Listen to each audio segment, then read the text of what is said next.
First day of LKG ആയി. ഞാൻ കരഞ്ഞടാ. കൂടുള്ള ആൾക്കാരൊക്കെ കുട്ടികളൊക്കെ കരയുന്നുണ്ട്. അപ്പൊ ഞാൻ ഇതെന്നെ എങ്ങോട്ടാ കൊണ്ടുപോകുന്നത്, എന്നെ വല്ല സ്ലോട്ടർ ഹൗസിലേക്ക് കൊണ്ടുപോകണം, അറുക്കാൻ കൊണ്ടുപോകണം എന്നുള്ള പോലെ എനിക്ക് ഭയങ്കര പേടിയായിട്ട് ഞാൻ കരയാൻ തുടങ്ങി. എങ്ങനെ ഒരു ദിവസം ഞാൻ കള്ളനും പോലീസും ഇങ്ങനെ കളിച്ചിട്ട് ഞാൻ ഫാസിന്റെ ക്ലാസ്സിന്റെ അവിടെ എത്തി. ഫാസിനെ എന്നെ പിടിച്ച് ക്ലാസ്സിന്റെ ഉള്ളിൽ കണ്ട് തള്ളി. ഞാൻ ചെറിയൊരു കുട്ടി, LKG 3.5 വയസ്സിലെറ്റ് എന്നെ ചേർത്തുന്നത്. ഇവരൊക്കെ എന്റെ ഡബിൾ ഹൈറ്റ് ഉള്ള ഫുൾ ചെക്കന്മാര്.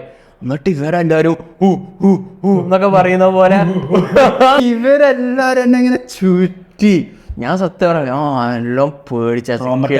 അതായത് 120 വരെയൊക്കെ നമുക്ക് പോകാൻ പറ്റുള്ളൂ റോഡില്. പക്ഷെ ആ ലൈനില് ഒരു 130 എല്ലാരും ആ യൂണിഫോം സ്പീഡിൽ അങ്ങനെ പോകും.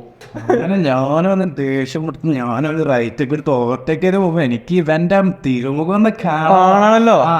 ഞാൻ നോക്കുമ്പോണ്ട്, hey guys, welcome to the most underrated podcast in Malayalam, after hours Malayalees. ഇന്ന് നമ്മൾ സ്കൂളുകളിൽ പഠിപ്പിക്കാത്ത ചില skills which is very needed in life. പക്ഷെ അതല്ല, നമ്മൾ നമ്മുടെ ഫസ്റ്റ് ഡേ ഓഫ് സ്കൂളിനെ കുറിച്ചാണ് ആദ്യം സംസാരിക്കുന്നത്. അതേപോലെ സയാൻ ആദ്യമായിട്ടും അവസാനമായിട്ടും ബുള്ളി ചെയ്യപ്പെട്ട കഥ. ഞാനൊരു വ്യക്തിമാണ് ഗൈസ്. അതെ. പിന്നെ അതേപോലെ ഞങ്ങൾ നീന്തൽ പഠിച്ച കഥ. ഞങ്ങൾ ഹൈവേയിലൂടെ പോയപ്പോൾ വണ്ടി മറയാൻ പോയി. പക്ഷെ ഈ കഥ ഞാൻ കേട്ടില്ലല്ലോ. ഞങ്ങൾ ഹൈവേയിലൂടെ പോയപ്പോൾ നടന്ന കുറച്ച് കുസൃതി ഒരു ഇൻട്രസ്റ്റിംഗ് കാഴ്ച. അതേപോലെ തന്നെ തോട്ട്സും എൻ്റെ ഒരു സ്വന്തം ഡ്രീം. അതെ, അങ്ങനെ പല ടോപ്പിക്കുകൾ ഞങ്ങൾ ഈ എപ്പിസോഡിൽ നിങ്ങൾക്കും വേണ്ടി ഞങ്ങൾ സമർപ്പിക്കുന്നു. സോ നിങ്ങൾ എല്ലാവരും എപ്പിസോഡ് അവസാനം വരെ കാണുക. സൗദേ, roll the intro music please.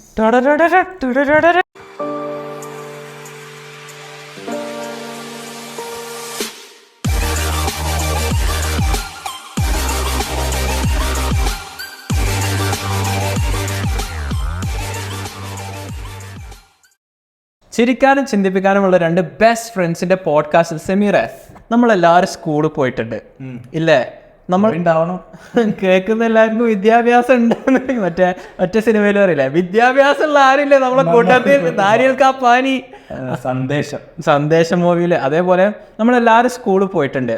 അതേസമയം നമുക്ക് എല്ലാവർക്കും ഒരു ഫസ്റ്റ് ഡേ ഓഫ് സ്കൂൾ ഉണ്ടായിട്ടുണ്ട്. അതിനൊരു തുടക്കം ഉണ്ടല്ലോ. അതെ, തുടക്കവും ഒടുക്കവും ഉണ്ടല്ലോ. അതെ. അപ്പോൾ നമ്മളുടെ ഫസ്റ്റ് ഡേ ഓഫ് സ്കൂൾ നീ ഓർത്ത് നിൽക്കുന്നുണ്ടോ? എങ്ങനെയായിരുന്നു നിന്റെ ഫസ്റ്റ് ഡേ ഓഫ് സ്കൂൾ? എൻ്റെ ഫസ്റ്റ് ഡേ സ്കൂൾ പറഞ്ഞാൽ എനിക്ക് ഭയങ്കര വിവിഡ്ലി ഒന്നും ഓർമ്മയില്ല. പക്ഷെ ഞാൻ എൻ്റെ അംഗൻവാടിയാണ് ഞാൻ ഫസ്റ്റ് ഡേ ഓഫ് സ്കൂളായിട്ട് consider. Anganwadi? Oh, you mean play house or something? Play school. ഈ അംഗൻവാടി എന്നുള്ള സംഭവം ഞാൻ പോയിട്ടില്ല. കാരണം ഞാൻ നാട്ടിലില്ല, ഞാൻ സൗദിയിലായിരുന്നു. നീ അംഗൻവാടി സൗദിയിലാണോ പോയത്? വെറുതെ അല്ല നീ പോയത്. അതായത് അംഗൻവാടിയുടെ കൺസെപ്റ്റ് എനിക്ക് ഭയങ്കര ഇഷ്ടമാണ്. അംഗൻവാടിൻ്റെ കൺസെപ്റ്റ് വരുന്നതിന് എന്തുകൊണ്ടാണെന്ന് വെച്ചാൽ ഈ ചെറിയ പിള്ളേർക്ക് സ്കൂൾ തുടങ്ങുന്നതിൻ്റെ മുന്നേ ഒരു കോച്ചിങ് ഉള്ള പോലെ സംഭവമാണ്. അതെ, ഒരു വാമപ്പ് പോലെ സ്കൂളിൽ പോകുന്നതിന് മുന്നേ. രണ്ട് പറഞ്ഞാൽ അംഗൻവാടിയിൽ ഈ പിള്ളേർക്ക് കുറച്ച് പോഷണായിട്ടുള്ള ഫുഡും കാര്യമൊക്കെ കൊടുക്കും. അത് ഗവൺമെന്റിന്റെ സ്കീം. വെറുതെ ഞാൻ മെലിഞ്ഞോ, പോയില്ലല്ലോ, അതിന്റെ ആ കുറവാണ്. അതെ. അപ്പൊ ഞാന് സംഭവം ബോൺ ആൻഡ് ബ്രോട്ടപ്പ് സൗദി ആണെങ്കിലും ഞാൻ നാട്ടില് 1ാം ക്ലാസ് വരെ പഠിച്ചിട്ടുണ്ട്. LKG UKG 1, anganwadi. Anganwadi LKG UKG 1. അതെ. അപ്പൊ അംഗൻവാടിയിലാണ് ഞാൻ ആദ്യം പോകുന്നത്. അപ്പൊ അവിടുത്തെ ടീച്ചർ പൊതുവെ അങ്ങനെയാണ്, LKG കഴിഞ്ഞിട്ട് അംഗൻവാടി പോവില്ല. അപ്പൊ അംഗൻവാടിയിലെ ടീച്ചർ പറയുന്നത് ഞങ്ങളെ വീടിന്റെ തൊട്ടടുത്തുള്ള ഒരു ലേഡിയാണ്. പിന്നെ എൻ്റെ ഉമ്മന്റെ ഫാമിലി ആയിട്ട് അവർക്കൊരു കണക്ഷനും ഉണ്ട്. നമ്മളെ നാട്ടിൽ പിന്നെ അങ്ങനെയാണല്ലോ. അപ്പം അവർക്ക് അറിയാം, ലൈക്ക് അവർ എൻ്റെ ഫാമിലിയാണ്. അതെ അതെ. അങ്ങനെ ഫസ്റ്റ് ഡേ തന്നെ എന്നെ ടീച്ചറുടെ കൂടെയാണ് വിട്ടത്. ഓ, പ്രിവിലേജ്, അൾട്ടിമേറ്റ് പ്രിവിലേജ്. കാരണം ഒരു വീടിന്റെ അടുത്താണ്, കുടുംബാണ്. ഞാനാണ് ചെറിയ പൈതൽ, 4 വയസ്സുള്ള എനിക്ക്. ഇങ്ങനെ വാവാ, എനിക്ക് ഒന്നും അറിയത്തില്ല. ചിക്കു എന്നെ വീട്ടിൽ വിളിക്കലാണ്. അങ്ങനെ ഞാൻ ഇവരെ കൂടെയാണ് പോകുന്നത്. അപ്പൊ ഇവർക്ക് ഒരു മോളുണ്ട്. മോള് എന്റെ കാക്കന്റെ ഒക്കെ പ്രായമായിരിക്കും. ഇക്കാക്കന്റെ ഒക്കെ പ്രായമാണ്. അപ്പൊ ഇവരൊക്കെ ഞങ്ങളൊരു സെക്കൻഡ് കസിൻസ് ഒക്കെ ആയിട്ട് വരിക. അങ്ങനെയാണ് ഞാൻ അംഗൻവാടിക്ക് ആദ്യമായിട്ട് പോണേ. അന്ന് ഞാൻ ഭയങ്കര എക്സൈറ്റഡ് ആയിരുന്നു. അതായത് എന്റെ ഒരു കസിനൊക്കെ ഉണ്ട്. ഡിസ്കംഫർട്ട് ആയിരുന്നു അവർക്ക്? അല്ല, എനിക്കറിയില്ല. എന്റെ ഒരു കസിനൊക്കെ ഉണ്ടായിരുന്നു. അവനൊക്കെ സ്കൂളിൽ ചേർത്തിട്ട് അവനൊക്കെ ഫസ്റ്റ് ഡേ കരച്ചിലായിരുന്നു. ഞാന് ഭയങ്കര എക്സൈറ്റഡ് ആയിരുന്നു. അതായത് കാരണം എന്നോട് പറഞ്ഞത് അംഗൻവാടി പോയാൽ കുറെ കളിക്കാം അത് ഇതെന്നൊക്കെ പറഞ്ഞപ്പോ ഞാൻ എക്സൈറ്റഡ് ആയിരുന്നു. എന്നിട്ട് ഞാൻ അവിടെ പോയി ആദ്യത്തെ ദിവസം ഇതേപോലെ കുറെ പിള്ളേർ കരയുന്നൊക്കെ ഉണ്ടായിരുന്നു. അല്ല ഞാൻ ഹാപ്പി ആയിരുന്നു. എന്നിട്ട് അംഗൻവാടിയിൽ ഒരു ബെസ്റ്റ് ഇത് എന്താന്ന് വെച്ചാല് നമുക്ക് ഉച്ചക്ക് എന്തെങ്കിലും പോഷണായിട്ടുള്ള ഈ ആഹാരം ഞാൻ പറഞ്ഞല്ലോ, അതെ, അത് തന്നെ പോഷണമായ ആഹാരം എന്താണ്, ഒരു പൊടിയൊക്കെ കലർത്തിയ ഒരു കഞ്ഞി പോലത്തെ ഒരു സംഭവം. എന്താ ഈ അന്നേ തുടങ്ങിയതല്ലേ ഈ പൊടി പരിപാടി? നന്നാറിയല്ല, പക്ഷെ വേറൊരു മൂന്നാറ് അങ്ങനെ എന്തോ പറഞ്ഞിട്ടൊരു സാധനമാണ്. പല സ്ഥലത്ത് ചിലപ്പോ പല ഷോളാണ്ടി എന്ന് പറയുന്ന സംഭവമാണോ, രാഖി? അങ്ങനത്തെ എന്തൊക്കെ ഒരു സംഭവമാണ്. പോഷനാണെന്നാണ് ഞങ്ങളെ പറഞ്ഞത്. സ്കാമാണോന്ന് അറിയില്ല. സ്കാമാണ്, എല്ലാം ഒരു സ്കാമല്ലേ? അംഗൻവാടി ഒരു സ്കാം അല്ലല്ലോ. അല്ലല്ല. അങ്ങനെ അത് കഴിഞ്ഞിട്ട് പക്ഷെ അംഗൻവാടിയിൽ ഈ വരുന്ന ഗവൺമെന്റ് അലോട്ട് ചെയ്യുന്ന ഫുഡ് അവിടുത്തെ ആൾക്കാർ ഓരോ പേഴ്സണൽ ആവശ്യത്തിന് കുറച്ചിങ്ങനെ മറിക്കുന്നുണ്ട്. അഴിമതി, ചെറിയ അംഗൻവാടിയിൽ പോലും അഴിമതി പരിപാടി നാട്ടിൽ കോമണാ. എന്റെ ഇതിൽ ഞാൻ കണ്ടിട്ടില്ല, എനിക്കത് 4 വയസ്സ്. പിന്നെ പിന്നെ ആന്റി എന്തോ അല്ലായിരുന്നോ ടീച്ചർ? അതെ, അങ്ങനെ വരൂല. അതെ, എക്സ്പോസ് ചെയ്യില്ല ഫാമിലിനെ. ഈ ആഹാരം കഴിഞ്ഞിട്ട് പിന്നെ ഈ പിള്ളേർക്കൊക്കെ ഒരു 30-40 മിനിറ്റ്സ് നാപ്പ് ടൈമാണ്. ഹെൽത്തിന്റെ ഒരു ഭാഗം എന്നുള്ളത് ഇത്. എന്നിട്ട് വലിയൊരു പായിരിക്കും, വലിയ പായ വിരിച്ചിട്ട് എല്ലാരും ഇങ്ങനെ കിടക്കും. നാപ്പ് ടൈം ആണ്, ഒരാള് പോലും ഉറങ്ങൂല. പിന്നെ എല്ലാരും ഉള്ള അപ്പുറത്തും ഇപ്പുറത്തുള്ള കുട്ടികളും ഫുള്ള് സംസാരിച്ച് എന്നിട്ട് സൗണ്ട് ഒക്കെ കേൾക്കുമ്പോത്തിന് മറ്റേ ടീച്ചർമാരും ഒന്നാണ്ട് ഉറങ്ങ് എന്നൊക്കെ പറഞ്ഞാണ് ഇതാക്കുന്നത്. അപ്പൊ വിസ്പർ ചെയ്തതാണ്. ഉറക്കും കാര്യമൊന്നും മര്യാദക്ക് നടക്കൂല. നാപ്പില്ല, പക്ഷെ നാപ്പ് പീരിയഡ് ഉണ്ട്. അതേപോലെ ഓരോ കഥാപുസ്തകം അത് ഇത്. പിന്നെ അറബിക്കും പഠിപ്പിച്ചിരുന്നു. കാരണം ആ ഒരു റീജിയണും ഇത് ഈ അംഗൻവാടി മദ്രസയിലാണ് ഇവര് നടത്തുന്നത്. പുലർച്ചെ ഒരു മദ്രസ ആയിട്ടും, അതായത് നാട്ടില് കുട്ടികൾ മദ്രസയ്ക്ക് 5 മണി 5:30 ഒരു സുബുവിന്റെ ഒക്കെ ടൈമിൽ പോവും. പിന്നെ അത് കഴിഞ്ഞിട്ട് ഒരു അംഗൻവാടി ആയിട്ട് ഇത് പ്രവർത്തിച്ചിരുന്നത്. അവര് ഈ അറബിക്കും കുറച്ചൊക്കെ ഒന്ന് ഞാൻ പഠിപ്പിച്ചിരുന്നു. അതെ, അതിന്റെ ആ ഒരു മാറ്റം തന്നെ ഞാൻ കാണുന്നു. പിന്നെ ഇവരിങ്ങനെ ചെറിയ ചെറിയ ഈ ഇസ്ലാമിക് പദ്യങ്ങളൊക്കെ ഉണ്ടോ, ഇങ്ങനെ അള്ളാഹിനെ കുറിച്ചുള്ള ഓരോ ചെറിയ പദ്യൊക്കെ അങ്ങനൊക്കെ പഠിപ്പിച്ചിരുന്നു. പിന്നെ ഈ ജോണി യെസ് പപ്പ, അതിന്റെ ചെറിയ അത് telling lies, no papa. Open your mouth. No. എന്ത് മാതൃകാ പുരുഷന്മാർ.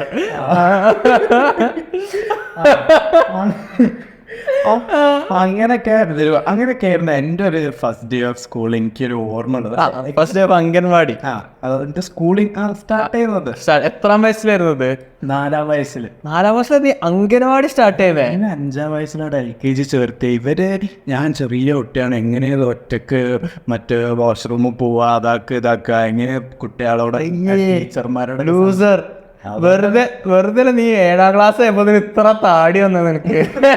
അതോട്ടെന്താ എന്റെ കൂടെ ഒക്കെ എത്തിയില്ലേ? അതെ, എന്റെ വീട്ടിലെന്താ നേരെ ഡിഫറെന്റ് സ്റ്റോറി ആയിരുന്നു. കാരണം എന്താന്ന് വെച്ചാല് എൻ്റെ ഉമ്മ സ്കൂളിലെ ടീച്ചറായിരുന്നു. അപ്പൊ എന്നെ പോയിട്ട് ബേബി സിറ്ററിലാക്കുമായിരുന്നു. അപ്പൊ ഈ ബേബി സിറ്ററിലാക്കണം. അപ്പൊ എന്നെ ബേബി സിറ്ററിലാക്കാതിരിക്കാൻ എന്നെ കൊണ്ടുപോയി നേരത്തെ സ്കൂളിൽ ചേർത്തു. കാരണം ഉമ്മ വർക്കിംഗ് ആണ്. അപ്പൊ എങ്ങനെയൊക്കെ എന്നെ ഒക്യുപ്പൈ ചെയ്ത് നിർത്തണ്ടേ. അപ്പൊ സ്കൂൾ പറഞ്ഞു. പിന്നെ ഞാൻ പ്രായത്തിൽ കവിഞ്ഞ പക്വത്തെ അന്നേ കാണിച്ചു തുടങ്ങി. അപ്പോൾ എന്നെ പോയി സ്കൂളിൽ ചേർത്തു. അപ്പോൾ ഞാൻ നമ്മൾ പോഡ്കാസ്റ്റിലും ഈ പോഡ്കാസ്റ്റ് കേൾക്കുന്ന കുറേ ആൾക്കാരും IASJ പഠിച്ചതാണ്. അപ്പോൾ ആൾക്കാരൊക്കെ വിചാരിക്കുന്നുണ്ടോ ഞാൻ IASJ സ്റ്റാർട്ടിങ് മുതലേ പഠിച്ചതെന്ന്.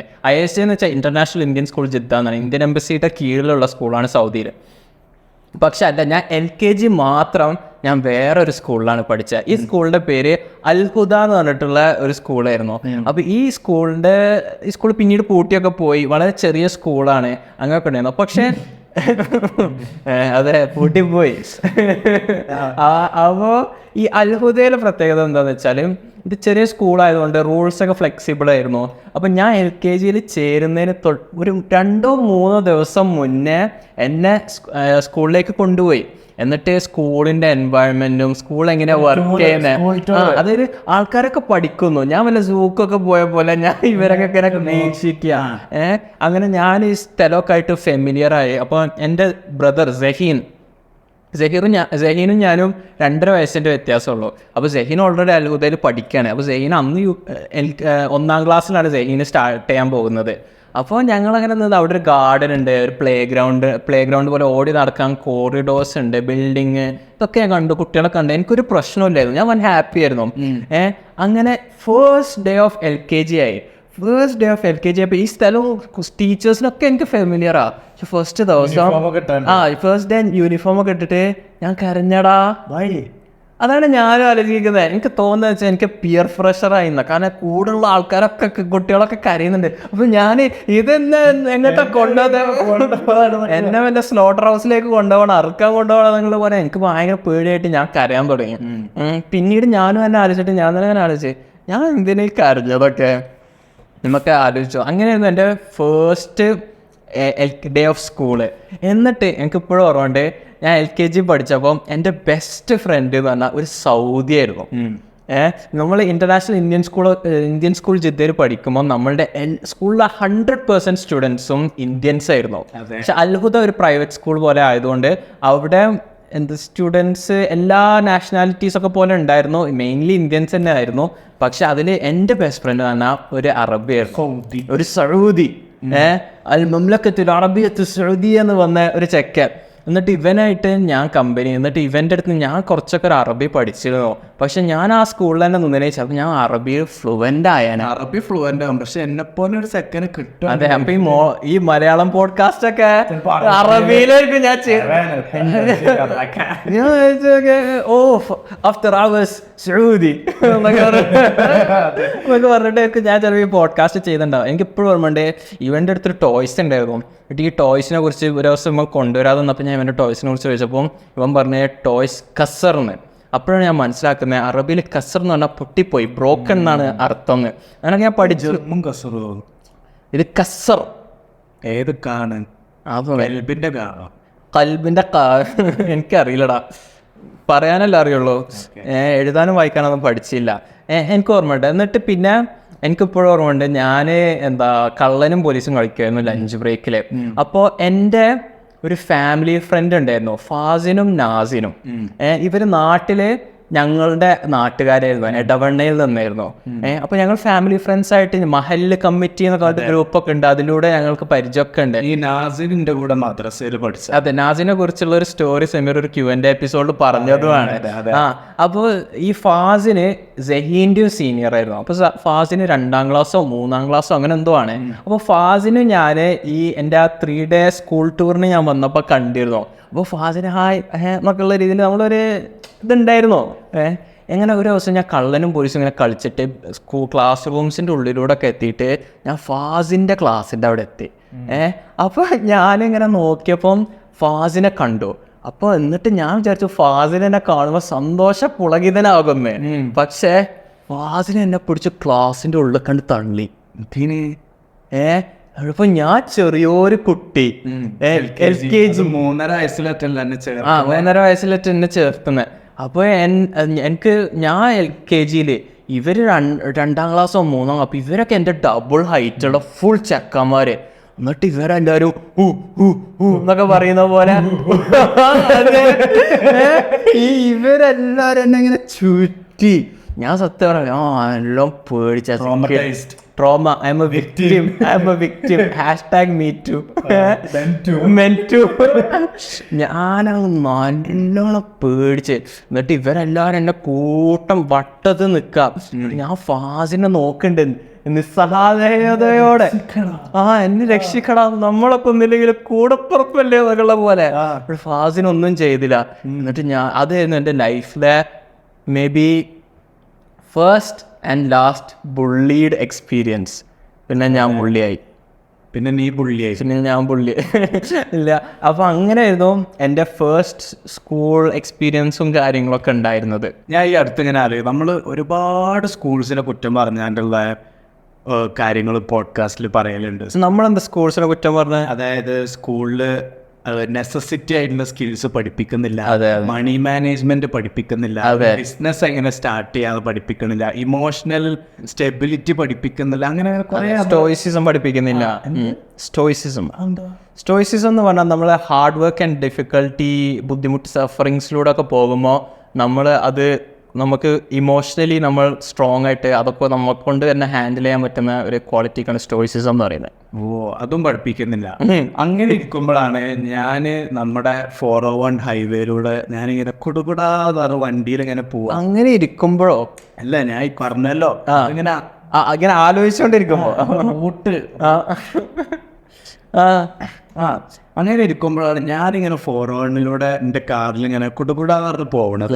അങ്ങനെ ഇങ്ങനെ പോയാണ്ട് പെട്ടെന്ന് പോകുമ്പോണ്ട് ഒരു സൗണ്ട് ഇങ്ങനെ കേൾക്കുന്നുണ്ട്. അപ്പൊ ഞാൻ വിചാരിച്ച വണ്ടിന്റെ അവിടുന്ന് ഇവിടുന്ന് വല്ല നടക്ക് ഊരിയതാവും. അതെ, സ്വാഭാവികം. പിന്നെ നോക്കാതൊക്കെ വിചാരിച്ച് പിന്നെ ഈ സൗണ്ട് ഇങ്ങനെ ഉണ്ട്, ആകെ ഒരു ഡിസ്റ്റർബൻസ്. അപ്പൊ എനിക്ക് ഇങ്ങനെ ഒരു ഡൗട്ട് തോന്നി, എൻ്റെ വണ്ടി പഞ്ചറാവാൻ ചാൻസ് ഉണ്ട് എന്നുള്ളൊരു ഡൗട്ടിങ് തോന്നി. അതിന് ഞാൻ എന്ത് ചെയ്ത്, ഞാൻ വേഗം വണ്ടി പുൾ ഓവർ ചെയ്ത്, ഞാൻ വണ്ടി പഞ്ചറായിട്ടും എനിക്ക് തോന്നുന്നു വണ്ടി പഞ്ചറായിട്ടും ഞാനൊരു 110 സ്പീഡിലൊക്കെ ഓടിച്ചേ പോയിന്. അപ്പൊ അത് ഭയങ്കര കേടാ, വണ്ടിന്റെ റിമ്മ് വളയാനൊക്കെ ചാൻസ് ഉണ്ട്. അപ്പൊ ഞാൻ വേഗം വണ്ടി പുൾ ഓവർ ചെയ്തപ്പോ ഞാൻ നോക്കുമ്പോ എന്താ സംഭവം ട്രൂ ആണ്. എന്റെ റൈറ്റ് സൈഡിൽ റൈറ്റ് സൈഡിൽ എന്റെ ബാക്ക് ടയർ പഞ്ചറായില്ലേ. പക്ഷെ ഞാനത് കാര്യമാക്കിയില്ല. അതായത് ഓക്കെ പഞ്ചറായി, ഒരു വണ്ടിയില് നമുക്ക് സ്റ്റെപ്പിന് ടയർ ഉണ്ടാവും, അത് മാറ്റി നമ്മൾ ചേഞ്ച് ചെയ്യുന്നു, ഉടനെ തന്നെ അടുത്തുള്ള ഒരു ടയർ ഷോപ്പ് പോകുന്നു, നമ്മൾ ടയർ ഫിക്സ് ചെയ്യുന്നു, അത്രയല്ലേ ഉള്ളൂ. അപ്പൊ ഞാൻ അപ്പോഴാണ്, പക്ഷെ വണ്ടിയിൽ സ്റ്റെപ്പിന് ഉണ്ടോന്ന് എനിക്ക് അറിയില്ല, ആവശ്യം വന്നില്ല ഇതുവരെയായിട്ട്. ഇവന്റെ കാക്കിയാണ് ആ വണ്ടിക്ക് തന്നത്. അതിനുള്ളിൽ മര്യാദക്ക് നോക്കിയിട്ട് കൂടിയില്ല. ഞാൻ ഇങ്ങനെ ഓണാക്കും, വണ്ടി ഇങ്ങനെ പോകും, സർവീസ് ഒക്കെ ചെയ്യും, കൊണ്ടുവരും, അങ്ങനെയൊക്കെ ആയിരുന്നു. അങ്ങനെ ഞാൻ വണ്ടിന്റെ ട്രങ്കൊക്കെ തുറന്നു നോക്കി. അപ്പൊ അതിൽ സ്റ്റെപ്പിന് ഉണ്ട്, മറ്റേ ടൂൾസ് ഉണ്ട്, അതായത് നമുക്ക് കാർ ലിഫ്റ്റ് ചെയ്യാനുള്ള ഒരു ടൂൾ ഉണ്ട്. അതിനെന്താ പറയുക, ജാക്കി ആയിരുന്നു. ജാക്കി മറ്റേ സ്പാൻ ഇങ്ങനെ ഇതാക്കണേല്ലോ പറയാ. ഇതിന് ജാക്കിയാണ് എനിക്കറിയാം, ജാക്കി വെക്കാറ്. എന്റെ മനസ്സിൽ ഇതിന്റെ ഞാൻ പറഞ്ഞ ഈ പോഡ്കാസ്റ്റില് ജാക്കി വെച്ചാണ്ടാണ് വണ്ടി പൊന്തിക്കാൻ ഉദ്ദേശിച്ചത്.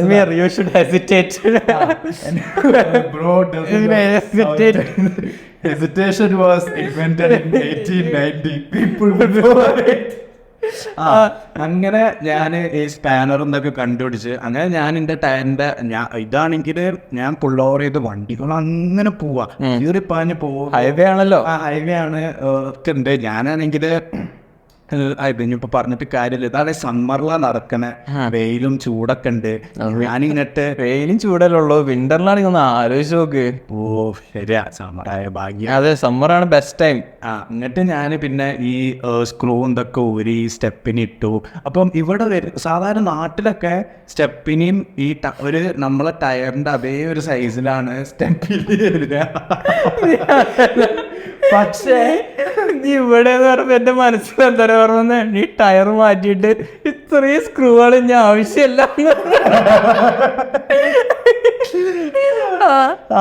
പക്ഷെ ഇവിടുത്തെ സ്റ്റെപ്പിന് പറഞ്ഞ ചെറിയ, അതായത് നമുക്ക് ഒരു വർക്ക്ഷോപ്പ് വരെ എത്താനുള്ള രീതിയിൽ ലിറ്ററലി ഒരു സ്പെയർ ടയർ എന്നുള്ള രീതിയിലാണ് അത് വരുന്നത്. അപ്പൊ ഞാൻ ഓക്കെ, അങ്ങനെ അത് ഞാൻ ഫിറ്റ് ചെയ്തു. അതല്ല, നിനക്ക് ടയർ ചേഞ്ച് ചെയ്യാൻ ഓൾറെഡി അറിയായിരുന്നു? അതാണ് ഞാൻ പറഞ്ഞു വരുന്നത്. അങ്ങനെ ഞാനൊക്കെ ഫിറ്റ് ചെയ്ത്, എന്നിട്ട് ഞാൻ ഫിറ്റ് ചെയ്ത് ഈ ടയർ ഷോപ്പിലോട്ട് പോകുന്ന ഒരു 1 കിലോമീറ്റർ റൈഡ് ഉണ്ടായിരുന്നു ഡ്രൈവ്. ആ ഡ്രൈവിൽ അങ്ങനെ ആലോചിച്ച് എനിക്ക് ടയർ മാറ്റാൻ അറിയില്ല. പക്ഷേ ഞാൻ നാട്ടിലായ ടൈമിൽ ഇതേപോലെ നാട്ടിൽ ട്രിപ്പൊക്കെ പോകുമ്പോൾ ഞങ്ങളെ വണ്ടി ഇതേപോലെ പഞ്ചറൊക്കെ ആയി. നാട്ടിലെ ചെക്കന്മാർ പൊതുവെ ഭയങ്കര സ്ട്രീറ്റ് സ്മാർട്ടാണ്. അതെ, എനിക്ക് ആ നാട്ടിലെ ചെക്കന്മാരായിട്ട് ഭയങ്കര കണക്ഷൻ ഉണ്ട്, നാട്ടിലെ ബഡീസായിട്ട്. അപ്പൊ ഇവര് ഇതേപോലെ ഈ സാധനം വെച്ചു, ജാക്കി വെച്ചിട്ട് വണ്ടി പൊന്തിച്ചു, ടയർ മാറ്റി. അപ്പൊ എനിക്ക് 2 പ്രാവശ്യം എനിക്ക് കണ്ടാണ്ടുള്ള പരിചയമുണ്ട്, പക്ഷെ ഞാൻ ഇന്നവര് ചെയ്തിട്ടില്ല. അപ്പൊ എനിക്കറിയാം എങ്ങനെ ഇത് ചെയ്യേണ്ടത്, എനിക്കറിയാം. പിന്നെ ഞാൻ എപ്പോഴും ആലോചിക്കല്, അവർക്ക് ചെയ്യാൻ പറ്റുകയാണെങ്കിൽ നമുക്കും ഉള്ളൂ. അങ്ങനെ ഞാൻ അത് ചെയ്തു. പിന്നെ ഞാൻ അങ്ങനെ ആലോചിക്കാണ്, ഇത് ഏതൊരു മനുഷ്യനും ലൈഫിൽ എക്സ്പീരിയൻസ് ചെയ്യാവുന്ന ഒരു സിറ്റുവേഷൻ. അതെ, പക്ഷെ ഒരു ടയർ മാറ്റുക എന്നുള്ളൊരു ലെസൺസ് ഒന്നും സ്കൂള് പഠിപ്പിക്കുന്നില്ല. ഞാൻ ഒരു കാര്യം പറയട്ടെ, കാനഡയിലെ സ്കൂളിൽ പഠിപ്പിക്കുന്നുണ്ട് ആണോ ടയർ ചേഞ്ച് ചെയ്യാൻ. എസ്പെഷ്യലി കാരണം എന്താണെന്ന് വെച്ചാൽ ഇവിടെ കാറുള്ള 100% ആൾക്കാർക്കും ടയർ മാറ്റേണ്ടി വരും. കാരണം ഇവിടെ സമ്മർ ടയേഴ്സും വിന്റർ ടയേഴ്സും ഉണ്ട്. അതൊക്കെ പക്ഷെ ഇവിടെ സ്കൂളിൽ പഠിപ്പിക്കുന്നുണ്ട്. അതൊന്നും എനിക്കറിയില്ല. പക്ഷെ നമ്മളെ നാട്ടിലും അതേപോലെ IASJ സ്കൂൾസിലും പഠിപ്പിക്കുന്നില്ല, നാട്ടിലെ ഡ്രൈവിംഗ് സ്കൂളിലും പഠിപ്പിക്കുന്നില്ല. അവര് പഠിപ്പിക്കേണ്ട ആവശ്യമില്ല, പക്ഷെ ഞാൻ പറയാ അവരും പഠിപ്പിക്കുന്നില്ല. അപ്പം ഇത് ഞാൻ കുറെ ലൈഫ് സ്കിൽ കുറെ ആൾക്കാരെ കണ്ടിട്ടുണ്ട് ഇതേപോലെ എന്തെങ്കിലും ഒരു പ്രശ്നമൊക്കെ വരുമ്പോഴത്തേന് ഇവര് ഫോൺ വിളിച്ചിട്ട് ഇതിന്റെ ആൾക്കാരൊക്കെ വിളിച്ച് സംഭവം ഓക്കെ, അത് റൈറ്റ് തിങ് ടു ഡു ആണ്. പക്ഷെ ഇത് എന്നൊക്കെ പറഞ്ഞാൽ നമുക്ക് ചെയ്യാവുന്നതേ ഉള്ളൂ. അതെ, അതിന് പിന്നെ കുറെ ഡോളേഴ്സോ അല്ലെങ്കിൽ കുറെ പൈസ ഒക്കെ ചെലവാക്കി സമയം ഉണ്ട്. അപ്പൊ ഞാൻ ആലോചിച്ചു നമ്മളെ സ്കൂളില് അതൊന്നും ഇതുപോലെ നീന്താൻ പഠിപ്പിക്കുന്നില്ല. പക്ഷെ നമ്മളെ നാട്ടിൽ 10th കഴിഞ്ഞാൽ എല്ലാവർക്കും നീന്തണേന്റെ എന്തോ ഒരു സർട്ടിഫിക്കറ്റ് കിട്ടും. ഞാൻ ഇപ്പം കൂടി എൻ്റെ ഫ്രണ്ടിനോട് പഠിത്ത് ഞങ്ങൾ ബീച്ചിൽ പോയപ്പോ നീന്താ അറിയാന്ന് ചോദിച്ചപ്പോൾ അവള് ഇല്ലാന്ന് പറഞ്ഞേ. അപ്പൊ ഞാൻ പറഞ്ഞു, നീ നാട്ടിൽ ജനിച്ചു വളർന്നല്ലേ, അപ്പൊ നിനക്കെന്താ നീന്താൻ അറിയാത്ത? അപ്പൊ നാട്ടിൽ ജനിച്ചു വളർന്ന് വിചാരിച്ച് നീന്താൻ അറിയാം. അപ്പൊ ഞാൻ പറഞ്ഞു, ഞാൻ ഗൾഫിലായിരുന്നോ, മണലാരണ്യത്തിലായിരുന്നോ, എന്നിട്ട് എനിക്ക് നീന്താൻ അറിയാം. നീ നാട്ടില് കുളവും പുഴയൊക്കെ ഉള്ള സ്ഥലത്ത് ജനിച്ചു വളർന്നപ്പോ നിനക്ക് നീന്താൻ അറിയില്ല. നാട്ടില് പെൺകുട്ടികളെ കുറെ പേര് നീന്തൽ പഠിക്കാത്തത് ഒന്ന് ചെറുതാവുമ്പോ ഈ പേരൻസിനൊക്കെ വരെ വിടാൻ ഭയങ്കര പേടിയൊക്കെ ആയിരിക്കും. വലുതാവുമ്പോൾ പിന്നെ ഇവര് പെൺകുട്ടികളാണ്, വലിയ പെൺകുട്ടികളായി എങ്ങനെ ഒരു പബ്ലിക് കുളത്തിൽ പോയിട്ട് സ്വിം ചെയ്യാന്നൊക്കെ പറഞ്ഞാണ്ട് ഇവരങ്ങ് റെസ്ട്രിക്ട് ചെയ്യും. അതാണ് എനിക്ക് തോന്നിയത്. ഒരു എസെൻഷ്യൽ ലൈഫ് സ്കില്ലാണ് നീന്തൽ. ഉമ്മാക്ക് നീന്തൽ അറിയും. എൻ്റെ ഉമ്മന്റെ വീട്ടിൽ കുളം ഉണ്ടായിരുന്നു. എൻ്റെ ഉമ്മ കടന്നും മെറിഞ്ഞും മുങ്ങിയും പൊങ്ങിയും ഒക്കെ നീന്തും. എൻ്റെ ഉമ്മാക്ക് നീന്തൽ അറിയാം. കാരണം ഞങ്ങളെ നാട്ടിലെ വീടിൻ്റെ അടുത്ത് ഇതേപോലെ കുളം ഉണ്ടായിട്ട് ഉമ്മൻ്റെ ഉപ്പ ഇതേപോലെ ഇവരൊക്കെ കൊണ്ടുപോകലുണ്ടായിരുന്നു, നീന്തലൊക്കെ പഠിപ്പിച്ചിരുന്നു. അങ്ങനെ ഞാൻ കേട്ട എന്താ വെച്ചാൽ 10th കഴിയുമ്പോൾ നമുക്ക് ഓരോ സർട്ടിഫിക്കറ്റ്സ് ഉണ്ട് എന്തോ ഒരു ലൈഫ് സ്കില്ലിൻ്റെ. അപ്പം അത് മറ്റേ ശരിക്കും എങ്ങനെയാന്ന് വെച്ചാൽ പഞ്ചായത്ത് കുളം ഉണ്ടാവില്ല, എല്ലാ പഞ്ചായത്തിലും ഒരു കുളം ഉണ്ടാവും, ഒരു ഫുട്ബോൾ ഗ്രൗണ്ട് ഉണ്ടാവും. ഇതൊരു നിയമമാണ്. അപ്പം പഞ്ചായത്ത് കുളത്തിലാണ് ഈ ഗവൺമെന്റ് സ്കൂള് 10th ഗ്രേഡേഴ്സിന്റെ ഈ സ്വിമ്മിങ്ങിന്റെ ഇത് നടത്തുക. അപ്പൊ അവിടെ പോയിട്ട് നമ്മൾ ജസ്റ്റ് സ്വിം ചെയ്ത് കാണിച്ചാൽ ഈ സർട്ടിഫിക്കറ്റ് കിട്ടുന്നതാണ്. പക്ഷെ സ്വിമ്മിങ് അറിയാത്തവർക്കും ഇതിന്റെ എന്തോ ഗ്രേഡ് പോയിന്റ്സ് എന്തോ ഉണ്ടായിട്ട് ഒരു അങ്ങ് ടിക്കറ്റ് കൊടുക്കുന്ന രീതിയിൽ കൊടുക്കുന്നുണ്ട് എന്നുള്ളത് ഞാന് വളരെ മനസ്സിലാക്കി. നാട്ടിലുള്ള ടൈമിൽ ഞാൻ അറിഞ്ഞിരുന്നു. സ്വിമ്മിങ്ങിന്റെ പറഞ്ഞപ്പോഴാണ് എങ്ങനെ സ്വിമ്മിങ് പഠിച്ചത്. ഞാനെങ്ങനെ സ്വിമ്മിങ് പഠിച്ചതോ, ഞാൻ ചെറുപ്പത്തിൽ എന്തോ പഠിച്ചതായി എനിക്കൊരു ഓർമ്മ ഉണ്ട്. പിന്നെ നാട്ടിലൊന്നും പോവാതെ ഞാൻ മറന്നുപോയത് അങ്ങനെ എന്തൊക്കെയാണ്. പിന്നെ എൻ്റെ ഓർമ്മയിൽ ഞാൻ സ്വിമ്മിങ് പഠിച്ചത് എങ്ങനെയാണെന്ന് വെച്ചാൽ, എൻ്റെ ഉമ്മൻ്റെ വീട്ടിൽ കുളമുണ്ട്. അങ്ങനെ ഞാനും എൻ്റെ ഇക്കാക്കയും എൻ്റെ ഉമ്മയും എൻ്റെ അമ്മാവനും ഉമ്മൻ്റെ ബിഗ് ബ്രദറും ഉണ്ടായിട്ട് ഞങ്ങൾ കുളത്തിൽ ഇങ്ങനെ ജസ്റ്റ് കൈയൊക്കെ ഇട്ട് ഇങ്ങനെ അതാക്കുകയാണ്. അങ്ങനെ ജസ്റ്റ് ഒന്ന് ബേസിക്സ് ഒക്കെ പോലെ ഞാൻ കൈ കൊണ്ടൊക്കെ ഒന്ന് ഇങ്ങനെ തുഴയാനൊക്കെ പഠിച്ചപ്പം എൻ്റെ അങ്കിള് പറഞ്ഞ്, ഞാൻ മുണ്ട് ഇങ്ങനെ ഇട്ട് തരാം, നീ ജസ്റ്റ് ഇങ്ങനെ ഒന്ന് തുഴഞ്ഞിട്ട് ആ മുണ്ടൊക്കെ പിടിച്ചാൽ മതി എന്ന് പറഞ്ഞേ. അപ്പോൾ നീ സേഫാണ് എന്ന് പറഞ്ഞേ. അപ്പോൾ ഓക്കെ എന്ന് പറഞ്ഞേ. അങ്ങനെ ഞാൻ വെള്ളത്തിലാണ്. അങ്ങനെ ഞാൻ ഈ മുണ്ടിട്ട സ്ഥലത്തോട്ട് ഇങ്ങനെ നീങ്ങി ഞാൻ ഈ മുണ്ട് ഇങ്ങനെ പിടിക്കാൻ നിന്നപ്പോൾ അമ്മാവൻ മുണ്ടൊക്കെ പൊക്കി. Convincing star. ഞാനങ്ങ് മുങ്ങിപ്പൊങ്ങാൻ തുടങ്ങി. എന്നിട്ട് മുങ്ങിപ്പോങ്ങുന്നു, ഞാൻ വെള്ളം കുടിക്കുന്നു. എന്നിട്ട് ഞാൻ എങ്ങനൊക്കെ നീന്തി കരയിലെത്താൻ നോക്കുന്നു. പക്ഷെ നീ ആലോചിക്കണം, ഇത് കണ്ടിട്ട് എൻ്റെ അമ്മ ഒന്നും ചെയ്തില്ല. എൻ്റെ ഉമ്മ, മൈ സ്വന്തം മദർ അവിടെ കണ്ടു നിന്നു. എന്നിട്ട് എൻ്റെ കാക്ക വെള്ളത്തിൽ ചാടി എന്നെ രക്ഷിക്കാൻ. എൻ്റെ കാക്കക്ക് നീന്തലറിയാം. എൻ്റെ കാക്കക്ക് എന്നേക്കാൾ ഒരു ഇച്ചിരി കൂടുതലേ അറിയുള്ളൂ. പക്ഷെ എൻ്റെ കാക്ക റിസ്ക് ഹിസ് ലൈഫ്. എന്നിട്ട് കാക്ക വെള്ളത്തിൽ ചാടിയിട്ട് എന്നെ പിടിച്ചു. പക്ഷെ കാക്കക്ക് നീന്താൻ അറിയില്ല. അപ്പോഴും അനദർ സിബ്ലിംഗ് ഗോൾസ്. ഞാൻ മുങ്ങിയാലും കാക്ക മുങ്ങരുത്. പൊതുവെ മുങ്ങുന്ന ആൾക്കാരെന്താ ചെയ്യാ, ഒരാളെ പിടിച്ചാൽ കൂടെയുള്ള ആളെ പിടിക്കാനാ നോക്കുക. ഞാൻ കാക്കനെ ചവിട്ടി തള്ളി മുങ്ങുന്ന ഇടയില്, നീ ജീവനോടെ നിക്കണം, ഞാൻ പോയാലും മറ്റേ ബാഹുബലി ഇല്ലേ, കത്തിക്കുത്ത് കൊണ്ട് ഇങ്ങനെ നിക്കുമ്പോ പറയില്ലേ, മാക്കാ ധ്യാൻ രഖ്ന. ഞാൻ ഹിന്ദിയിലാട്ടോ കണ്ടത് ബാഹുബലി. എനിക്കെന്താ അടിപൊളിയായിരുന്നു ബാഹുബലി. ഹിന്ദിയിലോ? മാക്കാ ധ്യാൻ രഖ്ന. എന്താ ആ മലയാളത്തില് ബാഹുബലി വന്നാണ്ട് ദേവസേനെ നീ ചെയ്തത് തെറ്റ്, പെണ്ണിന്റെ ദേഹത്ത് വിരൽ വെച്ചവന്റെ കൈയല്ല തലയാണ് ഇറക്കേണ്ടത്. അത് സെറ്റ് ഹിന്ദിയിൽ കട്ട് ചെയ്യും. എനിക്ക് ഓർമ്മ ഡയലോഗ് ഹിന്ദി അടിപൊളിയായിരുന്നു ബാഹുബലി. ഹിന്ദിയിൽ ഇത് അടിപൊളിയായിരുന്നു. അമരേന്ദ്ര ബാഹുബലി. അതെ, രാജ് മാതാ ശിവകാമി ദേവിക്കോ വചൻ ദേത്താ ഹൂ എന്നൊക്കെ പറഞ്ഞിട്ട് അങ്ങനെയൊക്കെ ഉണ്ടായിരുന്നു. അതെ, ഹിന്ദി എനിക്കറിയില്ലെങ്കിൽ ആ ഡയലോഗ്സ് ഒക്കെ എനിക്ക് ഇപ്പോഴും ഓർമ്മയുണ്ട്. അപ്പോ ഞാൻ എന്നിട്ട് അങ്ങനെ ചവിട്ടി മാറ്റി അങ്ങനെ ഞാൻ എങ്ങനെയൊക്കെ ഒരു സ്റ്റെപ്പിന്റെ അടുത്ത് എത്തി, കരയിലെത്തി കുളത്തിന്റെ. എന്നിട്ട് ഞാൻ ഇങ്ങനെ ശ്വാസമൊക്കെ വലിച്ച് ഞാൻ എൻ്റെ ഉമ്മാനെ ഇങ്ങനെ നോക്കാം, നിങ്ങൾ എന്തൊരു അമ്മയാണോ എന്നൊക്കെ മാസം. അതെ, ലിറ്ററലി ഞാൻ ഉമ്മ ഒരു കൂസലും ഇല്ലാതിരിക്കണം. കാരണം ഉമ്മ നീന്താൻ പഠിച്ചത് ഇതേപോലെ, എല്ലാവരും നീന്താൻ പഠിച്ചത് അതേപോലെ ടഫ് ലവ്.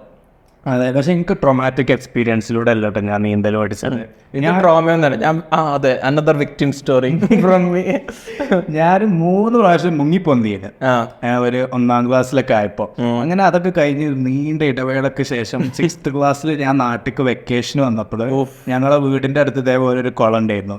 അപ്പം എൻ്റെ കസിന് ഇതേപോലെ കുളിക്കാനും പിന്നെ ഡ്രസ്സൊക്കെ അരക്കാനൊക്കെ വേണ്ടിയിട്ട് കുളത്തേക്ക് പോകുമായിരുന്നു. അപ്പം ഞാനും ഇവരെ കൂടെ പോകും. ഞാൻ ഇവർക്കൊക്കെ നീന്താൻ അറിയാം, ഞാൻ സേഫാണ്, അതെ ഞാനും പോകും. എന്നിട്ട് ഞാൻ ഇതേപോലെ ഇടയ്ക്ക് ഇങ്ങനെ അവിടുന്ന് ഇങ്ങോട്ടൊക്കെ തുഴഞ്ഞ്, പിന്നെ ഇതേപോലെ ചെറിയ ഡിസ്റ്റൻസ് ഒക്കെ ഞാൻ അങ്ങനെ വേഗം തുഴഞ്ഞ് അത് ഞാൻ ചാടുമ്പോൾ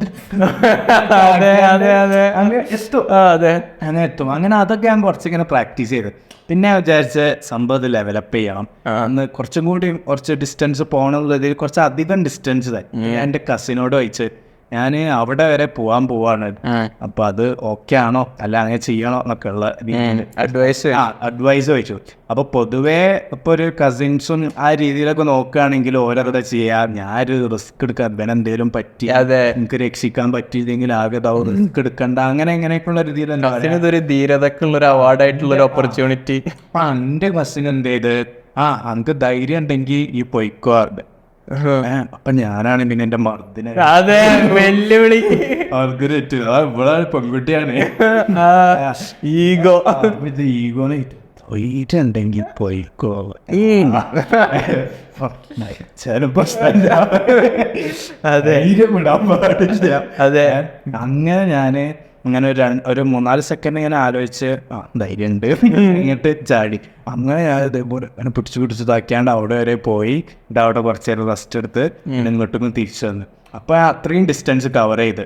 അപ്പോൾ പിന്നെ എനിക്ക് മനസ്സിലായി ഒരു നീന്തൽ ഞാൻ പഠിച്ചത് ഞാൻ ഒരു വേ വന്ന് റെഡി ആക്കിയാൽ മതി. കസിനെ നോക്കിയില്ല എന്നിട്ട് കസിനെ നോക്കണമെന്നേ, ഞാൻ ധീരതയോടെ അവിടെ എത്തിയില്ലേ. എന്നിട്ട് കസിനെ നോക്കിയില്ലേ? കസിന് നോലൊക്കെയായിരുന്നു. എങ്ങനെയാച്ചാ വീട്ടിൽ പോയി എനിക്ക് ഡേറ്റ് ഓർമ്മയുണ്ട്. 6/6/2012 ഞാൻ പഠിച്ചത് 6ാം ക്ലാസ്സിലാവുമ്പോ. പ്രൗഡ് ഓഫ് യുടാ. താങ്ക്സ്. പറ കഴിഞ്ഞ സ്റ്റോറി. എത്ര ഉള്ളൂ. ഞാൻ എന്നിട്ട് പിന്നെ എന്തൊക്കെയോ സംഭവിച്ചു. നീന്തൽ പഠിച്ചു, പ്രോഗ്രസ് ചെയ്തു. അതെ, പൂളം നിർത്താൻ പഠിച്ചു, താഴെ തൊട്ട് വരാൻ പഠിച്ചു. ഡൈവിയാണ് മലയാളത്തിൽ ഞാൻ പറഞ്ഞിട്ടില്ല. പൂളം കുത്താന്ന് അറിയില്ല. പൂളം കുത്തിയ ഇല്ല, ഞാൻ ആദ്യമായിട്ട് കേൾക്കുന്നേ.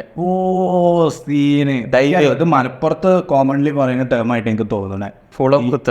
പൂളം കുത്താൻ ഉദ്ദേശിക്കുന്നത് എന്താന്ന് വെച്ചാല് പൂള ഇങ്ങനെ കുത്തുക. പൂളാന്ന് ഉദ്ദേശിക്കുന്ന കപ്പയാണ് കേട്ടോ. അതെ, കപ്പ, മരച്ചീനി, തപ്പിയൊക്കെ കസാവ. പൂള ഇങ്ങനെ കുത്തുക നമ്മള് ഇങ്ങനെ. അപ്പൊ ഇതെന്തോ ഉദ്ദേശിച്ചെന്ന് വെച്ചാല് ഡൈവ് ചെയ്ത് താഴെ പോയി തൊട്ട് വരുന്നതാണ് പറയാ പൂളം കുത്ത. എല്ലാവരും പൂളം കുത്താന്ന് പറയാം. അതേപോലെ മലപ്പുറത്ത് നമ്മള് ബോർഡ് ക്രോസ് ചെയ്യൂലേ റൈറ്റിന്ന്, അതിനെന്താ പറയാ തൂക്കിയിട.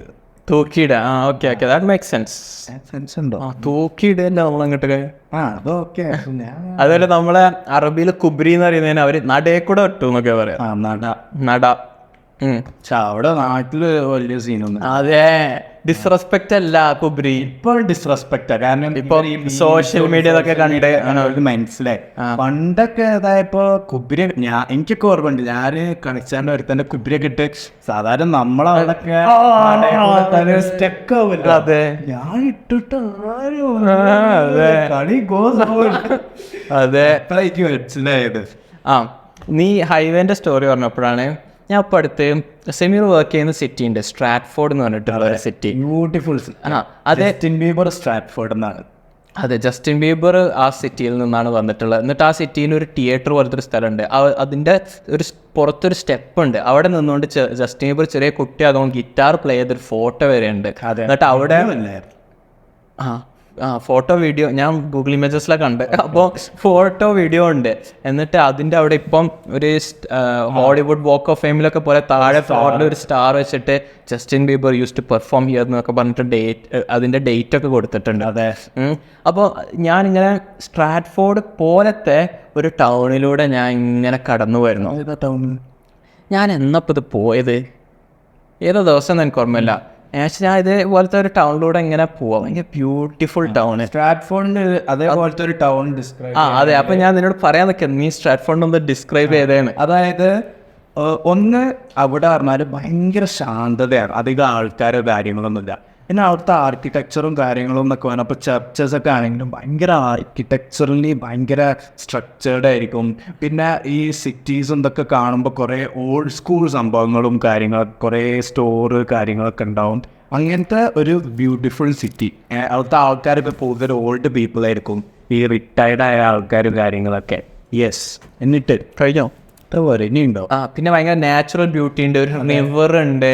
റിട്ടയർഡ് ആൾക്കാരായതുകൊണ്ട് ഗവൺമെന്റ് കുറേ ടൈപ്പ് ഓഫ് പെർഫോമൻസസും കാര്യങ്ങളൊക്കെ ഈ സിറ്റിയിലേക്ക് കൊണ്ടുവരും. ട്രാഫിക് ഒക്കെ കുറവാണ്, ഭയങ്കര അങ്ങനെ റിച്ച് ക്വാളിറ്റി എയർ ആണ്, അങ്ങനെയൊക്കെ തോന്നും. അപ്പോൾ എനിക്ക് ഈ സ്ട്രാറ്റ്ഫോർഡിൽ പോലെ ഉള്ള സിറ്റിയിലൂടെ പോയപ്പോൾ, നമ്മളത് സ്ട്രാറ്റ്ഫോർഡ് പോയപ്പോൾ ഞാൻ നിന്നോട് പറഞ്ഞൊരു ഡ്രീം നിനക്ക് ഓർമ്മ ഉണ്ടോ? ഓർമ്മയില്ല? ഇവനോടൊക്കെ ഞാൻ ഇത്രങ്ങാനും ഡ്രീം ചെയ്യുന്നോട് പറയുന്നത് ഒന്നും എനിക്ക് ഓർമ്മ. എനിക്ക് സ്ട്രാറ്റ്ഫോർഡ് പോലത്തെ ഒരു സ്മോൾ സിറ്റിയിൽ ഇവിടെ സ്മോൾ സിറ്റിയിലൂടെ പോകുമ്പോൾ എനിക്ക് ഇങ്ങനത്തെ ഒരു സിറ്റിയിൽ താമസിക്കണം എന്നാണ് എനിക്കൊരു ആഗ്രഹം വരുന്നത്. അതെ അതെ, അതാണ് സ്റ്റോറി. എന്താന്ന് വെച്ചാൽ സ്ട്രാറ്റ്ഫോർഡ് പോലത്തെ സ്മോൾ സിറ്റിയിൽ പോകുമ്പം എൻ്റെ മനസ്സിൽ എനിക്ക് സ്ട്രാറ്റ്ഫോർഡ് പോലത്തെ സ്മോൾ സിറ്റീസിലൂടെ പോകാൻ ഇഷ്ടമല്ല. കാരണം എന്താണെന്ന് വെച്ചാൽ അത് എന്നെ ഭയങ്കരമായിട്ട് ഡിസ്ട്രാക്ട് ചെയ്യും. കാരണം എനിക്കൊരു ഡ്രീമുണ്ട്, ഞാൻ ഭയങ്കര അംബിഷ്യസ് ആണ്. എനിക്ക് ഫൈനാൻഷ്യൽ ഫ്രീഡം വേണം, എനിക്ക് ജിയോഗ്രഫിക്കൽ ഫ്രീഡം വേണം, എനിക്ക് എൻ്റെ പാഷൻ ഫോളോ ചെയ്തിട്ടൊരു ലിവിങ് ഉണ്ടാക്കണം, എനിക്ക് സക്സസ്ഫുൾ ആകണം. ഇങ്ങനെ ലുക്കുള്ള വൈഫല്ല, നല്ല അടിപൊളി വൈഫ്. അങ്ങനെയാണ്. നിനക്ക് പിന്നെ ലുക്സ് ആണല്ലോ പ്രയോറിറ്റി, നീ പോഡ്കാസ്റ്റ് പറഞ്ഞതാണല്ലോ. അപ്പോൾ വലിയ വലിയ ഡ്രീംസാണ് എനിക്കുള്ളത്. അപ്പോൾ അത് ഭയങ്കര ഡിഫിക്കൾട്ടാണ് അച്ചീവ് ചെയ്യാൻ, ബട്ട് ഞാൻ വർക്ക് ചെയ്യാൻ റെഡിയാണ്. അങ്ങനെയൊക്കെയാണ് എൻ്റെ ഡ്രീംസ്. പക്ഷേ ഈ സ്ട്രാറ്റ്ഫോർഡ് പോലത്തെ ചെറിയൊരു ടൗണിലൂടെ എനിക്കിങ്ങനെ പാസ് ചെയ്യുമ്പം എൻ്റെ മനസ്സിൽ എപ്പോഴും വരുന്നൊരു സ്വപ്നമുണ്ട്. ഒരു ചെറിയ ഗ്രാമത്തിൽ, ഗ്രാമമല്ല ഇത് ടൗണാണ്, ഈ ചെറിയ ടൗണിൽ എനിക്ക് എന്തെങ്കിലും ഒരു 9 to 5 വർക്ക് ചെയ്യാൻ പറ്റുന്ന ഒരു ചെറിയൊരു ജോബ്. ഈ ജോബ് എന്ന് പറഞ്ഞാൽ എൻ്റെ പാഷനോ എന്നെ ഭയങ്കരധികം ഫുൾഫിൽ ചെയ്യുന്ന ജോബൊന്നല്ല, അത് ലിറ്ററലി ഒരു ജോബ്. അതിലേക്ക് ഞാൻ പോകും. പക്ഷേ 5 മണി കഴിഞ്ഞാൽ പിന്നെ ആ ജോബിന്റെ സ്ട്രെസ്. അതെ, ആ ജോബിലേക്ക് ഞാൻ പോകുന്നു. എന്നിട്ട് അതിന് വർക്ക് എന്ന് പറഞ്ഞാൽ ഭയങ്കര ഡിഫിക്കൾട്ട് വർക്കോ സ്ട്രെസ്ഫുൾ വർക്കോ അല്ല, എന്നാൽ ഭയങ്കര ഈസി വർക്കല്ല. Once again job. അത് ഞാൻ ചെയ്യുന്നു. അവിടെ കൂടെ വർക്ക് ചെയ്യുന്ന കോവർക്കേഴ്സൊക്കെ ഉണ്ട്. ഇവരൊന്നും എൻ്റെ ബെസ്റ്റ് ഫ്രണ്ട്സോ കാര്യങ്ങളോ ഒന്നുമല്ല, ബട്ട് ഇവരെല്ലാവരുമായിട്ട് ഞാൻ ഫ്രണ്ട്ലി ആണ്. പിന്നെ ടൗണിലുള്ള എല്ലാവരും. അപ്പോൾ അങ്ങനെയാണ് ഇവരായിട്ട് എല്ലാവരുമായിട്ട് ഞാൻ ഭയങ്കര ഫ്രണ്ട്ലി ആണ്. ഇവരായിട്ട് ഞാൻ പോകുമ്പോൾ ഇപ്പോൾ ഫോർ എക്സാമ്പിൾ ഞാൻ ഓഫീസിലേക്കാണ് വർക്ക് ചെയ്യുന്നതെങ്കിൽ ഓഫീസിലേക്ക് പോകുമ്പോൾ what's up Josh, how is last night, എന്നൊക്കെ പറഞ്ഞിട്ട് അങ്ങനെ സംസാരിച്ച് കുശലാന്വേഷണമൊക്കെ നടത്തി ഇങ്ങനെ പോയി വർക്ക് കഴിഞ്ഞ് ഒരു 5 മണി കഴിഞ്ഞാൽ ഞാൻ ക്ലോക്ക് ഔട്ട് ചെയ്യുന്നു. ക്ലോക്ക് ഔട്ട് ചെയ്ത് കഴിഞ്ഞാൽ പിന്നെ എനിക്ക് വർക്കിനെ കുറിച്ച് ആലോചിക്കേ വേണ്ട. ഞാൻ കംപ്ലീറ്റ്ലി എൻ്റെ ഹെഡ് സ്പേസ് ഫ്രീ ആണ്. ഇപ്പം എനിക്ക് സ്വന്തമായിട്ട് ബിസിനസ്സാണ്. അപ്പോൾ ഇപ്പം എൻ്റെ എന്ന് പറഞ്ഞാൽ 9 to 5 വർക്ക് ചെയ്യുന്നതിന് പകരം ഞാൻ 9 to 9 വർക്ക് ചെയ്യുന്ന പോലെയാണ്.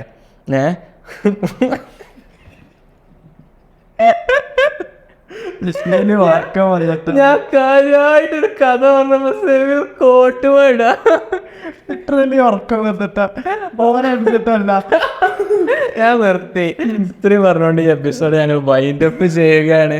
സെമീറിന് ഉറക്കം വരുന്നുണ്ട്. അപ്പൊ നമ്മൾ ഇത്ര നേരിട്ടുള്ള സെമീറിന് ഉറക്കം വരുന്നുണ്ടെങ്കിൽ കേൾക്കുന്ന ആൾക്കാരാവും പറ.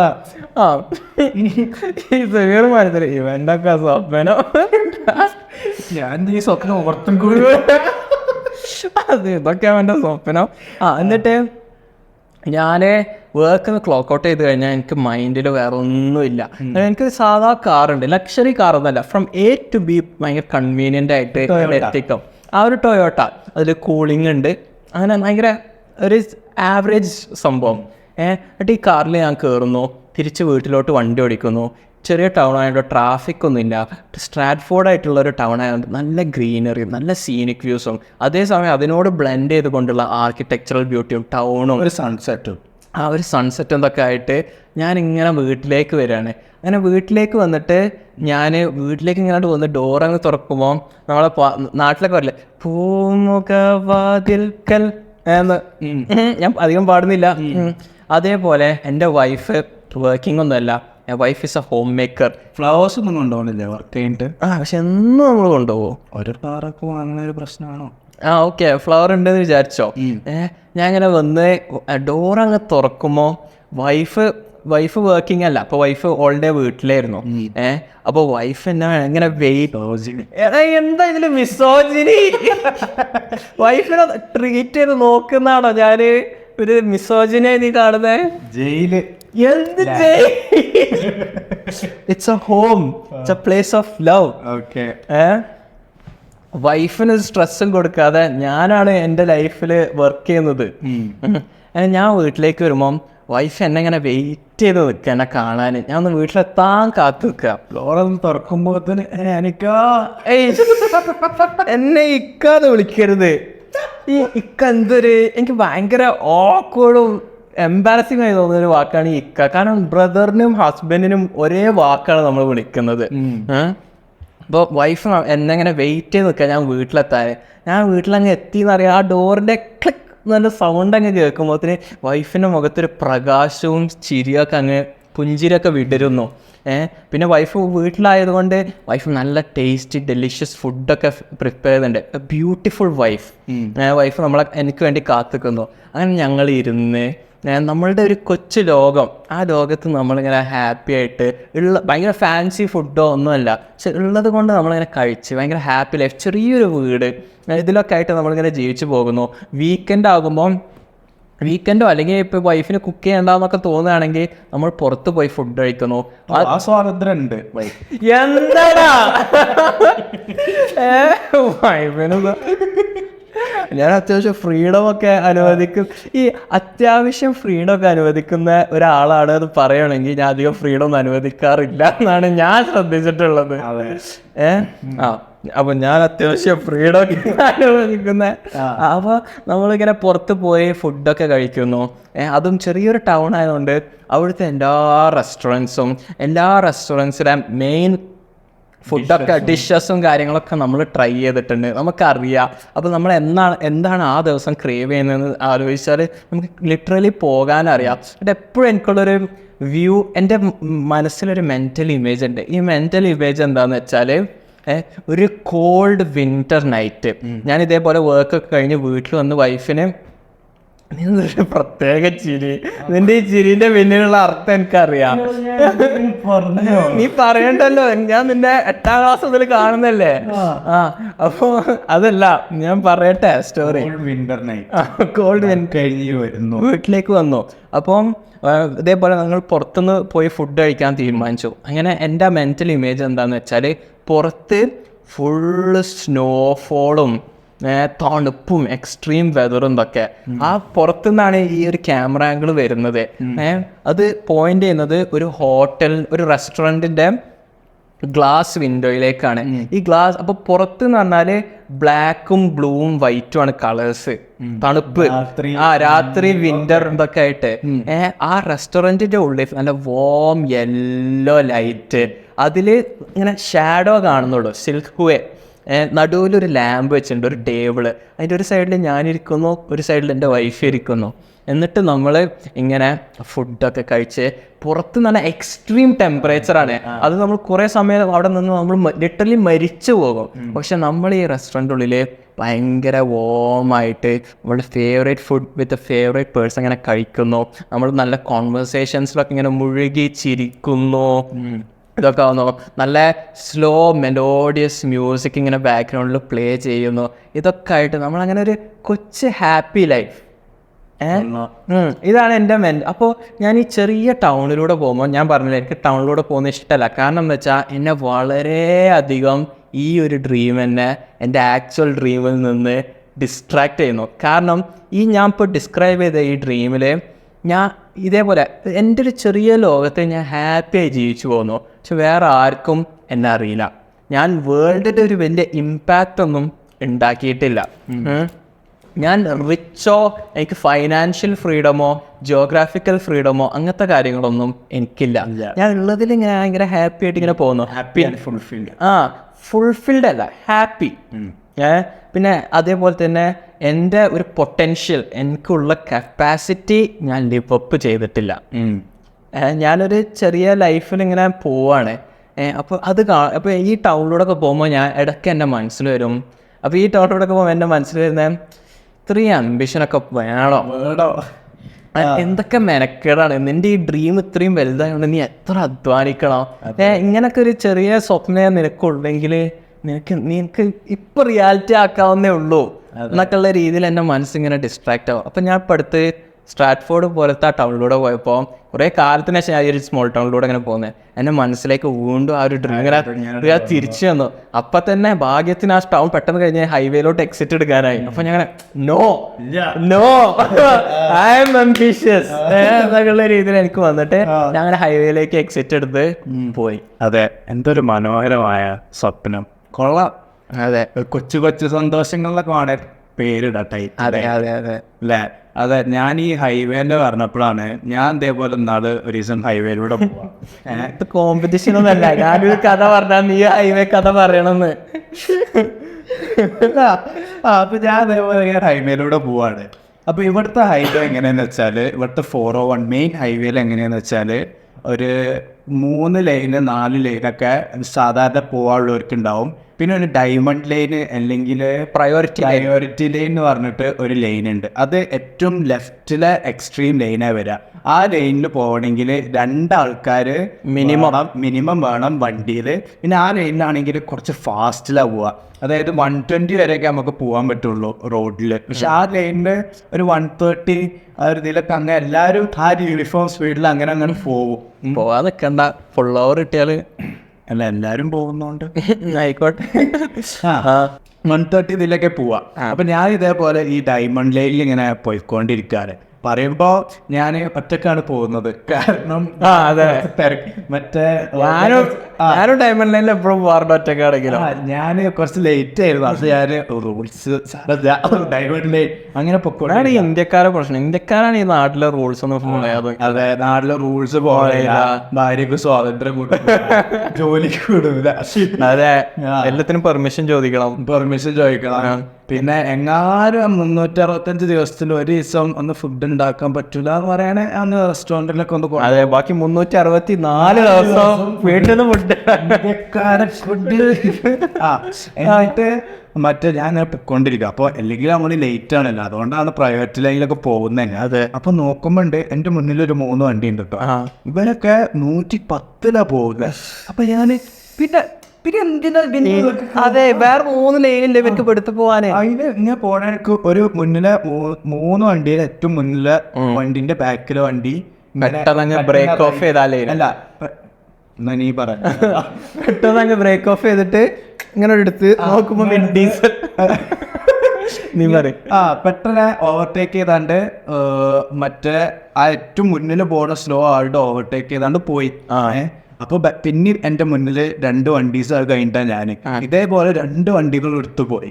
പിന്നെ എൻ്റെ ടേൺ ആണ്. ഈ പ്രയോറിറ്റി ലൈനിലാണെങ്കിൽ ഡെസിഗ്നേറ്റഡ് പ്ലേസിൽ ഇതേപോലെ ഓവർടേക്ക് ചെയ്ത് പോകാൻ പറ്റുള്ളൂ. അപ്പോൾ ഈ രണ്ടുപേരും പോയി. പിന്നെയാണ് ഇവിടെ ഡെസിഗ്നേറ്റഡ് പ്ലേസസിലാണ് ഇത് ഓവർടേക്ക് ചെയ്യാൻ പറ്റുള്ളൂ. അപ്പോൾ ഇവർ ഡെസിഗ്നേറ്റഡ് പ്ലേസ് ഒന്നും നോക്കുന്നില്ല. കാരണം മുന്നിൽ പോകുന്ന ആൾ അത്രയ്ക്ക് സ്ലോ ആയിട്ട് ഇതിൻ്റെ ബാക്കിലുള്ള ആൾക്കാർ ക്ഷമ കെട്ടിട്ട് ലൈനൊക്കെ ഇല്ലീഗലി കട്ട് ചെയ്താണ്ടൊക്കെ പോകുന്നത്. അങ്ങനെ എൻ്റെ ടേൺ ഞാനാണെങ്കിലും ഏതവനാടാ ഇവനൊക്കെ എന്തിനാടാ പ്രയോറിറ്റി ലൈനിലൊക്കെ.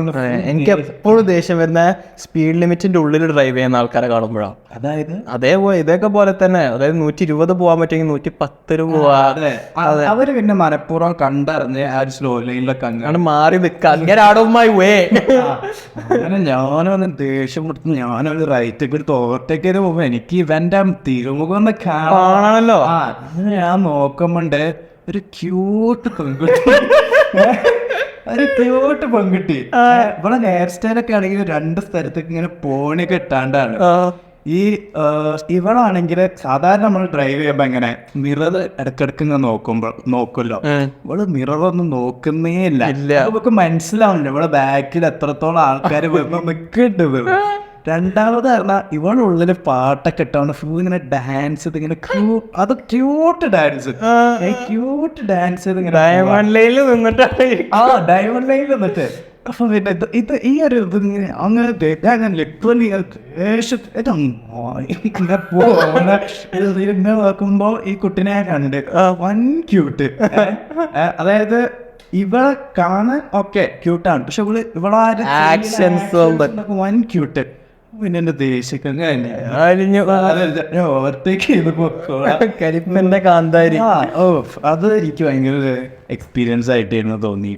ഇത്രയും പറഞ്ഞുകൊണ്ട് ഞങ്ങൾ ഈ എപ്പിസോഡ് എൻഡ് ചെയ്യാണ്. അതെ, ഇത്രയും പറഞ്ഞുകൊണ്ട് ഞങ്ങൾ ഈ എപ്പിസോഡ് എൻഡ് ചെയ്യാണ്. അതല്ലേ ഞാനും പറഞ്ഞത്.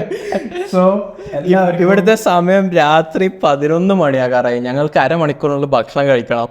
ഇവിടുത്തെ ടെമ്പറേച്ചർ ആണെങ്കിൽ 7 ഡിഗ്രി സെൽഷ്യസ് ആണ്. ഇവിടെ ഫോൾ സീസണൊക്കെ സ്റ്റാർട്ട് ചെയ്ത് എവിടെ നോക്കിയാലും ഭയങ്കര ബ്യൂട്ടിയാണ്. ചോപ്പ്, മഞ്ഞ, ഓറഞ്ച്, ചുമല, പച്ച, അങ്ങനെ മൊത്തത്തിൽ ഭയങ്കര ബ്യൂട്ടിഫുൾ ആയിട്ടുള്ള ഒരു ടൈമാണ്. ഇനി കുറച്ചൊരു 1 മന്ത് കൂടി കഴിഞ്ഞ ഇലകളൊക്കെ കൊഴിഞ്ഞ് പാവങ്ങള് മരങ്ങളൊക്കെ വെറും ചുള്ളിയും കമ്പുമായി മാറി.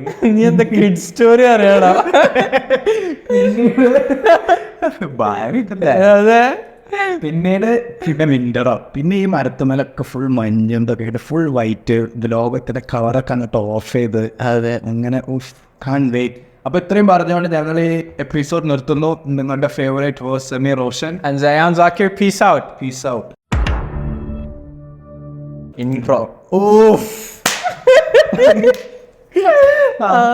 പക്ഷെ ഈ പെണ്ണ് സ്ലോയില് പോകണോണ്ട് ഇവര് ഡെസിഗ്നേറ്റ് അത് പെണ്ണാണ് എനിക്കിങ്ങനെ മനസ്സിലായി. കട്ട് ചെയ്യാ, സ്റ്റോറി ടെല്ലിങ് ബാധിക്കും. ഓ ആണോ? അയ്യോ.